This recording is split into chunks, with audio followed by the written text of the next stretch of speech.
شب خوش دوست من.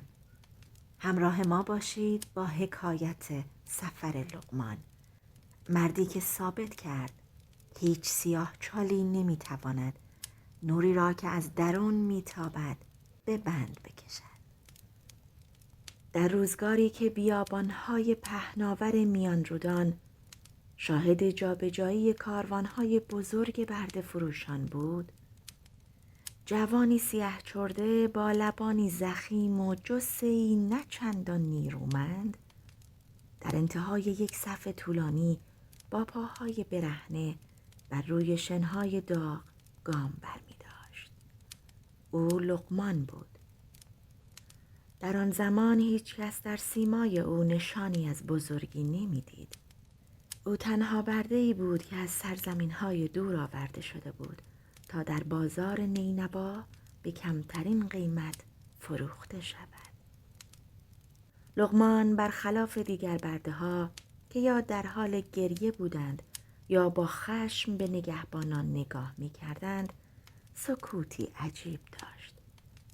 چشمان نافذ او به جای نگاه کردن به زنجیرهای دور پایش، به حرکت مورچگان بر روی زمین، به رقص غبار در نور خورشید و به شکوه بیپایان آسمان خیره بود.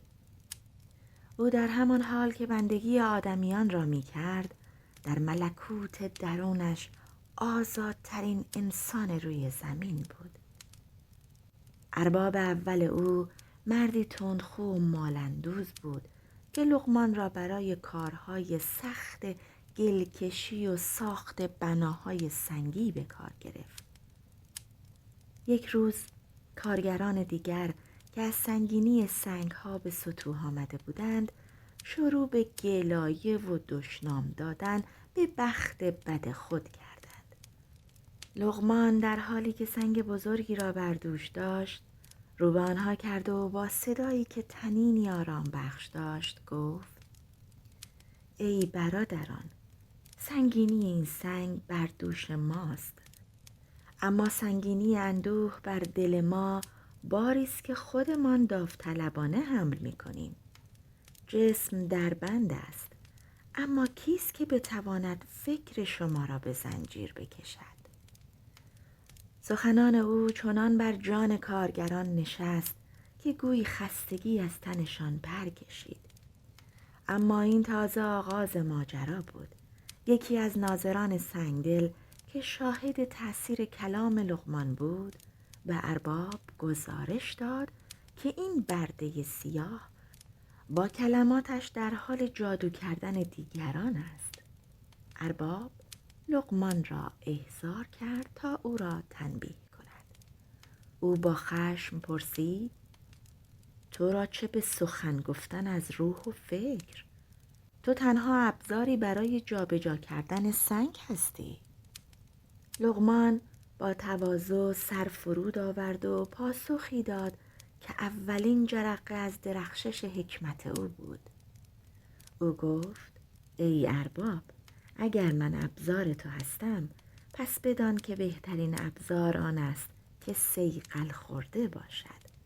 کلام حق صیقل روح کارگر است. کارگری که روحش شاد باشد سنگی بزرگتر را برای تو جابجا خواهد کرد. ارباب که انتظار چنین پاسخی را نداشت در سکوتی طولانی فرو رفت. او در چشمان این برده چیزی دید که در هیچ کدام از مشاوران گران قیمت خود ندیده بود.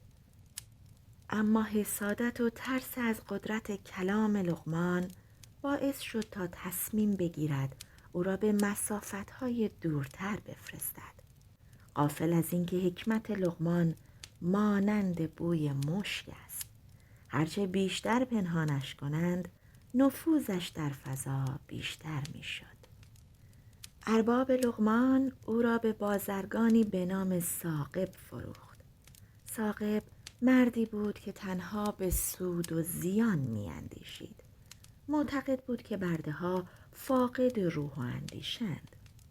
او لقمان را به مزرعه‌ای دوردست در حاشیه رودخانه فرستاد تا به همراه گروهی دیگر از غلامان به باغبانی و پرورش میوه‌های نایاب بپردازد. در آن زمان لقمان با گیاهان چنان سخن می گفت که گویی آنها محرم اسرار اویند. او معتقد بود که هر گلبرگ کتابی است از ملکوت و هر ریشه در خاک دست نیازی است به سوی خداوند. اما در میان غلامان 2 تن بودند که به آرامش و وقار لقمان حسادت می کردند. آنها که از کار طاقت فرسا خسته بودند نقشه‌ای پلید کشیدند تا لقمان را نزد ارباب خوار و خفیف کنند. یک شب که میوه‌های نایاب باغ رسیده بود، آن 2 غلام به دور از چشم نگهبانان بهترین میوه‌ها را چیدند و خوردند و هسته‌ها و پوسته‌های آن را در گوشه کلبه محقر لقمان پنهان کردند.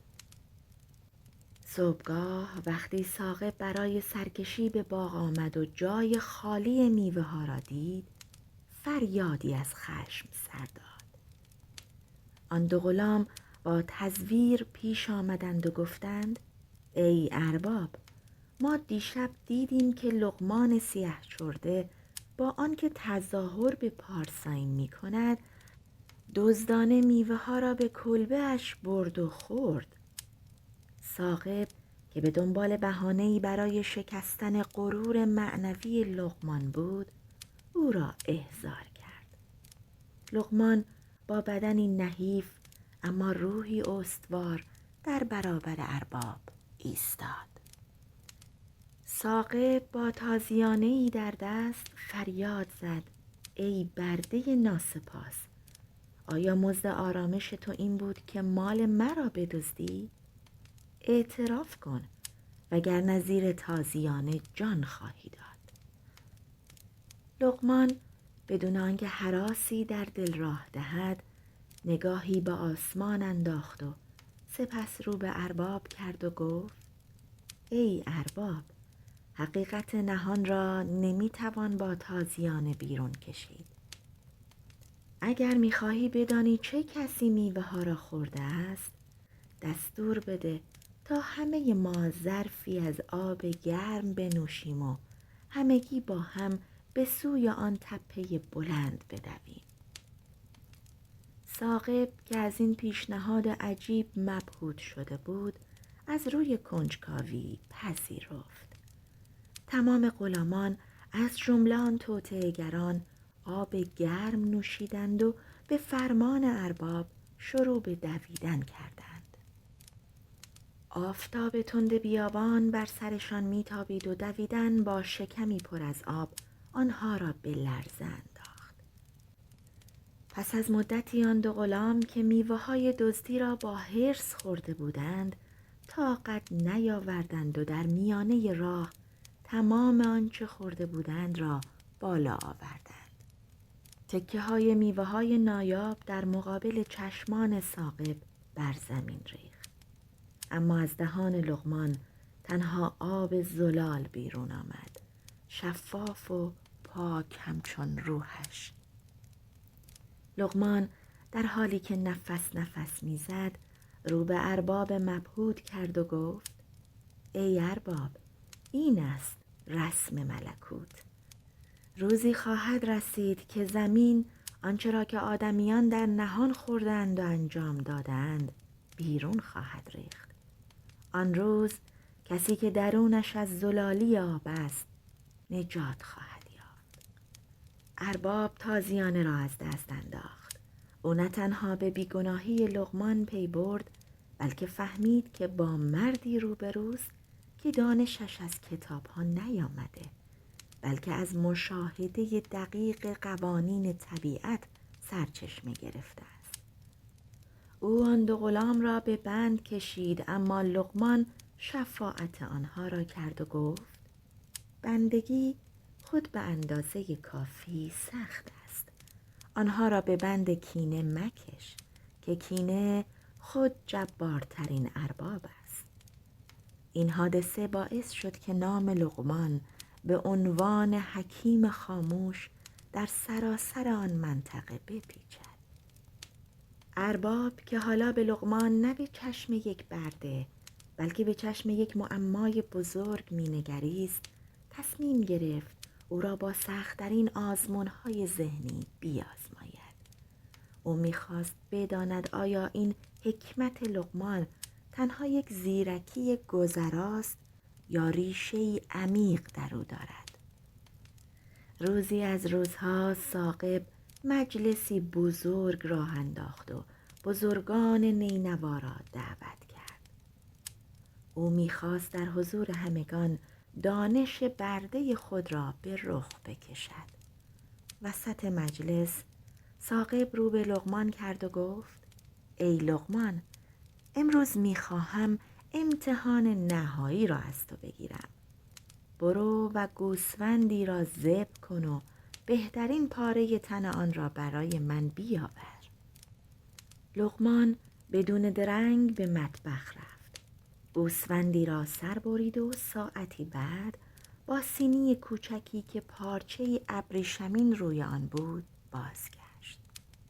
وقتی پارچه را کنار زدند، همگان با تعجب دیدند که در سینی زبان و دل گوسفند قرار دارد. ثاقب با رضایت سر تکان داد و گفت: آری، زبان برای سخن نیک و دل برای مهر ورزیدن انتخاب درستی بود. چند روزی گذشت. ثاقب دوباره لقمان را صدا زد.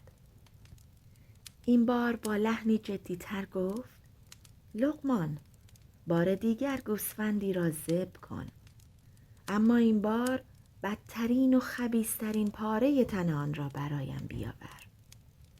لقمان باز به مطبخ رفت و پس از مدتی کوتاه بازگشت.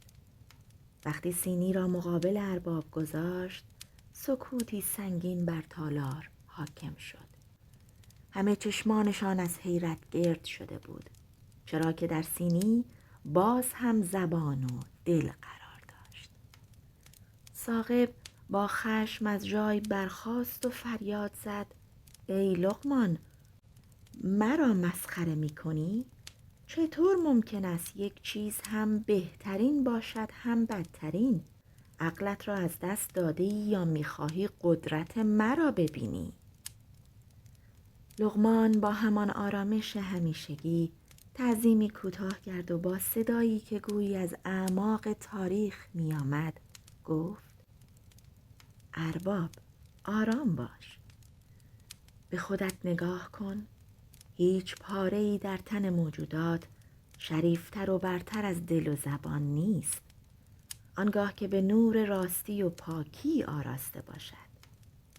با زبان میتوان گره از کار افتادگان گشود و با دل میتوان عشق خدا را لمس کرد. سپس مکسی کوتاه کرد و ادامه داد: اما ای ارباب، همین دو پاره پست‌ترین و خبیث‌ترین عضوها هم هستند. آنگاه که به زهر دروغ آلوده شوند، زبانی که به غیبت و تهمت بچرخد از نیش افعی بدتر است. دلی که ظرف کینه و حسد باشد از لجنزار سیاه تر است. هیچ عضوی به اندازه زبان انسان را به اوج نمی برد و هیچ عضوی به اندازه همان زبان انسان را به قعر نمی کشاند. پس بدان که خیر و شر نه در گوشت و پوست بلکه در نیت پشت آنهاست. حاضران در مجلس چنان مبهوت این منطق استوار شدند که صدای زمین گذاشتن جام‌هایشان هم شنیده نمی‌شد. ثاقب که تا آن روز گمان می‌کرد برده‌اش تنها یک کارگر زیرک است، فهمید که او با فیلسوفی بزرگ روبروست که زنجیرهای بندگی تنها بر تن اوست، نه بر جان گرانبهایش. آن شب لقمان در خلوت خود زیر نور ماه به دستانش نگاه کرد و اندیشید: که چگونه کلمات می توانند هم شفا باشند و هم زخم. او می دانست که آزمون‌های بزرگتری در راه است. آزمون‌هایی که نه از سوی ارباب بلکه از سوی تقدیر برای آزادی او رقم خواهد خورد. او باید یاد می گرفت که چگونه با همین زبان راه آزادی خود را بگشاید. روزی کاروان با بیش از 100 شتر و 10 غلام راهی سفری شد که قرار بود مسیر ابریشم را دور بزند. در میانه راه ناگهان آسمان رنگ خون به خود گرفت. بادی سرد و گزنده وزیدن گرفت که نشان از آمدن سام، مخوفترین طوفان بیابان داشت. شتربانان با سابقه هراسان شدند، اما ثاقب با غرور دستور پیشروی داد. دقایقی بعد دیواری از شنهای روان آسمان را بلعید. چشم را نمی‌دید و بانگ شترها در غرش باد گم شد. وقتی طوفان پس از 3 روز فروکش کرد، کاروان از هم پاشیده بود. بسیاری از مشک‌های آب زیر آوار شن سوراخ شده بودند و راهنمایان کاروان مسیر را گم کرده بودند. ثاقب هراسان و با لبانی ترک خورده به بقایای مشک‌هایش می‌نگریست. تشنگی چنان بر اهل کاروان چیره شد که غلامان برای جرعه‌ای آب به روی هم تیغ کشیدند. در این میان لقمان آرام در گوشه‌ای زیر سایه یک صخره سوخته نشسته بود. به افق خیره شده بود. او نه می‌نالید و نه شکوه می‌کرد. ثاقب با خشمی که از ضعف سرچشمه می‌گرفت به سمت لقمان دوید و فریاد زد: ای سیاه، تو که دم از ملکوت میزنی، چرا معجزه نمی کنی؟ مگر نمی بینی که مرگ از رگ گردن به ما نزدیک تر است؟ چرا مثل دیگران برای آب التماس نمی کنی؟ لقمان به آرامی برخاست، گرد و غبار را از ردای کهنه‌اش تکاند و با صدایی که گویی از چشمه‌ای خنک می آید گفت: ارباب، تشنگی تن را می توان با قطره‌ای آب فرو نشاند، اما تشنگی روح را که از ترس و ناباوری می آید هیچ دریایی سیر نمی کند. تو هراسان هستی چون می ترسی اموالت را از دست بدهی، اما من آرامم چون می دانم که زمین راز آب را در سینه‌اش پنهان کرده است. ثاقب با ریشخند گفت: کدام راز؟ اینجا جز سنگ و ریگ داغ چیزی نیست. لقمان گفت: ای ارباب، به آن پرنده کوچکی که در بالای آن تپه سنگی پر میزند نگاه کن. او نه مشک دارد و نه نخشه، اما هر روز بالهایش را برای آب میزند.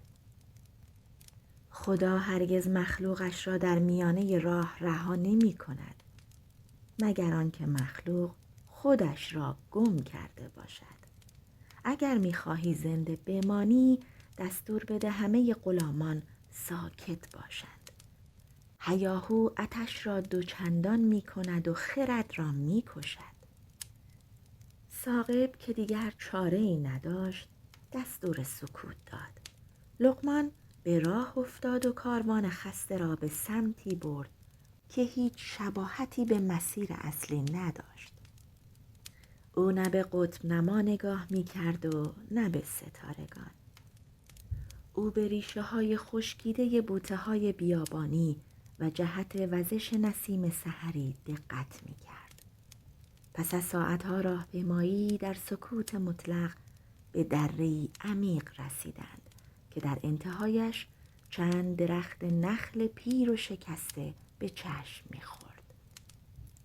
غلامان با شادی به سمت درختان دویدند، اما به جای چشمه تنها با زمینی سفت و خشک روبرو شدند. آنها دوباره لب به اعتراض گشودند. لقمان به نقطه‌ای اشاره کرد که بوته‌های خار شتر در آنجا سبزتر بودند. گفت این جا را بکنید. زمین اشکی دارد که تنها برای صبوران بیرون می‌ریزد. آنها زمین را کندند و در کمال ناباوری در عمق چند متری آبی گوارا و خنک فوران کرد. ثاقب در حالی که با ولع آب می نوشید رو به لقمان کرد و گفت تو چگونه این را می دانستی؟ لقمان پاسخ داد ای ارباب، من در زمان بندگی یاد گرفتم که به زمین گوش کنم. گیاهان هرگز دروغ نمی گویند. آنها نشانی پنهان ملکوت بر روی خاکند. کسی که با طبیعت یکی شود راه را گم نمی کند. اما بدان که سخت‌ترین تشنگی تشنگی قدرت است که تو را واداشت در میانه طوفان فرمان حرکت بدهی. امروز آب را یافتی، اما مراقب باش که در دریای غرور خودت غرق نشوی. ثاقب در آن لحظه فهمید که لقمان نه تنها راهنمای بیابان بلکه راهنمای روح اوست.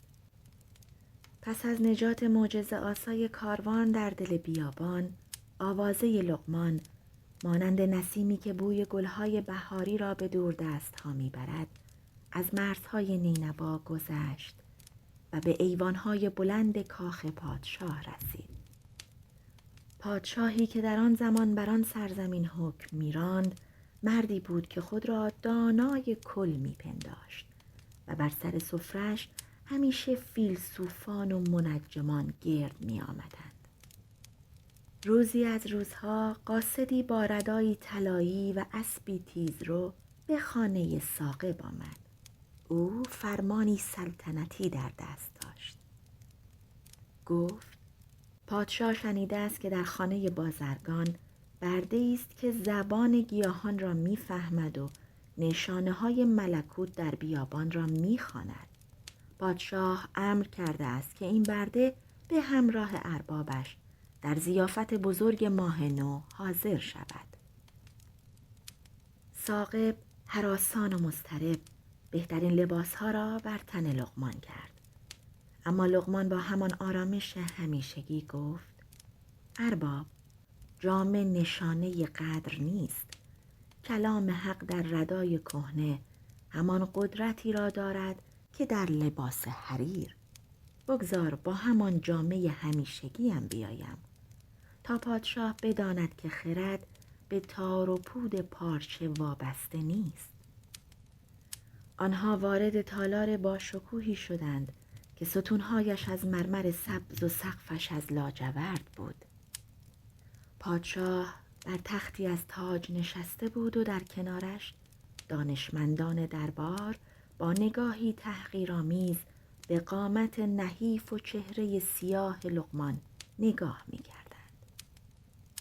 یکی از مشاوران ارشد پادشاه که به بخل معروف بود برخاست و با ریشخند گفت ای پادشاه، آیا عدل است که ما صاحبان کتاب و قلم در کنار کسی بنشینیم که عمری را به جابجا کردن سنگ و چیدن میوه گذرانده است؟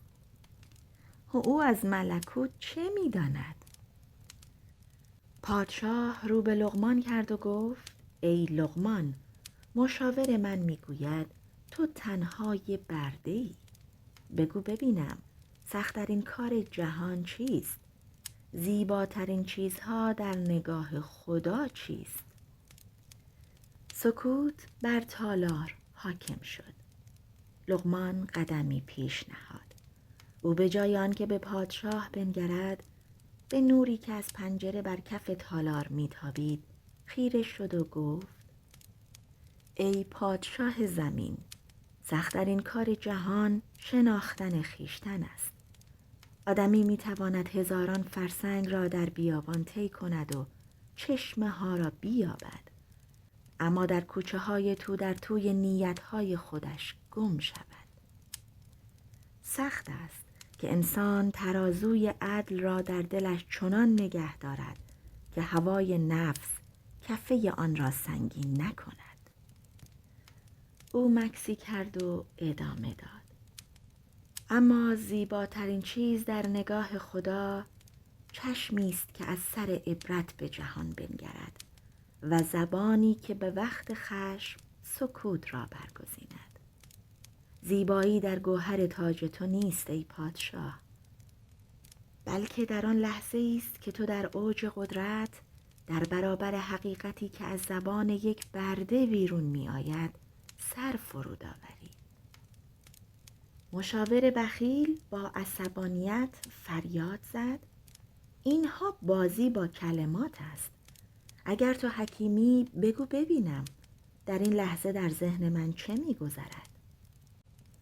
لقمان با لبخندی مهربان به او نگاه کرد و گفت: در ذهن تو این می گذرد که چگونه مرا خوار کنی تا جایگاه خودت را نزد پادشاه حفظ کنی.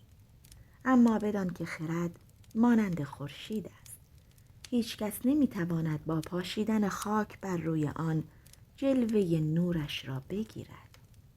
تو به جامه و رنگ پوست من می نگری، اما خدا به دلی می نگرد که در آن کینه نباشد.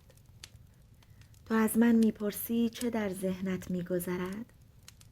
در حالی که هنوز نمی دانی در قلبت چه می تپد. پادشاه که از صراحت و ژرفای کلام لقمان به وجد آمده بود از تخت پایین آمد. دستور داد تا مشاور بخیل را از مجلس بیرون کنند. سپس رو به ثاقب کرد و گفت: این مرد گوهری است که تو در کیسه برده هایت پنهان کرده ای. حیف است که چنین عقابی در قفس بندگی بماند. اما من میخواهم او را با زور از تو بگیرم. میخواهم او در آزمونی دیگر خود بهای آزادیش را بپردازد. پادشاه به لقمان گفت: من 3 پرسش بزرگ دارم که تمام دانشمندان من در پاسخ به آنها درمانده‌اند. اگر تا ماه آینده پاسخ آنها را بیاوری، نه تنها آزادیت را به دست خواهی آورد، بلکه عزیزترین مشاور من خواهی شد. اما اگر درمانده شوی، باید تا پایان عمر در معادن سنگ من خدمت کنی. لقمان با وقار پذیرفت. ثاقب از ترس می لرزید. اما لقمان در دلش می دانست که این فرصت دری است که خدا برای رهایی او گشوده است. او به سوی بیابان بازگشت تا در خلوت صخره‌ها پاسخ رازهایی را بیابد که پادشاه را بیخواب کرده بود. پرسش اول پادشاه این بود: آن چیست که از همه چیز سنگین تر است؟ پرسش دوم: آن چیست که از هر نوری درخشان تر است؟ و پرسش سوم: آن چیست که از هر درمانی شفا بخشتر است؟ لقمان مهلتی خواست و به جای بازگشت به خانه ثاقب راهی بیابان شد. او معتقد بود که پاسخ رازهای بزرگ را نباید در میان هیاهوی آدمیان، بلکه باید در سکوت ملکوت یافت. او 7 شبانه روز در میان غاری کوچک دور از چشم کاروانیان به تفکر نشست. نه نانی خورد و نه آبی طلب کرد. گویی جان او از حقیقت هستی تغذیه می شد. در شب 7 وقتی ماه نو مانند خنجری نقره‌ای در پهنه آسمان درخشید، لقمان به تالار پادشاه بازگشت. تالار مملو از جمعیت بود. مشاوران با پوزخند منتظر شکست او بودند و ثاقب در گوشه‌ای از ترس عرق می‌ریخت. لقمان در مرکز تالار ایستاد و با صدایی که گویی از دل زمین برمی آمد پاسخ دادن را آغاز کرد. او گفت: ای پادشاه زمین، پرسیدی که چه چیز از همه چیز سنگین تر است. من به کوههای بلند نگریستم و دیدم که باد آنها را فرسایش می دهد. به اقیانوس‌ها نگاه کردم و دیدم که خورشید آنها را بخار می کند. اما یافتم که بار گناه و حق و ناس سنگین ترین بارهاست.